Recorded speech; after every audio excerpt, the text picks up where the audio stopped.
ஸ்டாலின் திட்ட முகாம் வடபழனியில நடந்துட்டு இருக்கு. அந்த இடத்துக்கு தான் வந்திருக்கோம். மாநகராட்சி சார்பில் 13 துறைகளை சார்ந்த 43 சேவைகள் இங்க வந்து கொடுக்கறாங்க. நிறைய பேர் எதுக்கு வராங்க அப்படின்னு கேட்டீங்கன்னா, மகளிர் உரிமை தொகை எல்லாரும் வாங்குறாங்க, ஒரு சிலவங்களுக்கு விட்டு போயிருக்கு. அவங்களுக்காக கலைஞர் மகளிர் உரிமைக்காகவே பாத்தீங்கன்னா தனியா ஒரு ஸ்டாலே வந்து அமைச்சிருக்காங்க. அது மட்டும் இல்ல, உங்களுக்கு ஆதார் கார்டுல ஏதாவது பிரச்சனை, இல்ல ரேஷன் கார்டுல ஏதாவது பிரச்சனை, வீட்டுமனை பட்டா வாங்குறதுல ஏதாவது பிரச்சனை, எந்த பிரச்சனைனாலும் நீங்க இங்க வந்தீங்க அப்படின்னா இங்க அபிஷியல்ஸ் உட்கார்ந்துருக்காங்க. உங்களுக்கு என்ன ஹெல்ப் வேணும்னாலும் அவங்க வந்து பண்ணி கொடுத்துருவாங்க. ஃபார்ம் ஃபில்அப் பண்றதுல ஆரம்பிச்சு என்ன டீடைல்ஸ் வேணாலும் எல்லாமே அவங்களே உங்களுக்கு தர்றதுனால உங்களுக்கு எந்த பிரச்சனையுமே கிடையாது.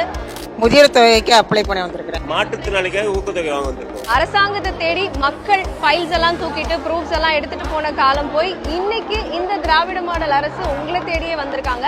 நல்ல ப்ராசஸ்லாம் போயிட்டு இருக்கு. 45 நாள்ல வந்துடும் சொல்லியிருக்காங்க. கண்டிப்பா வந்துடும். எங்களுக்கு சந்தோஷமா இருக்கு.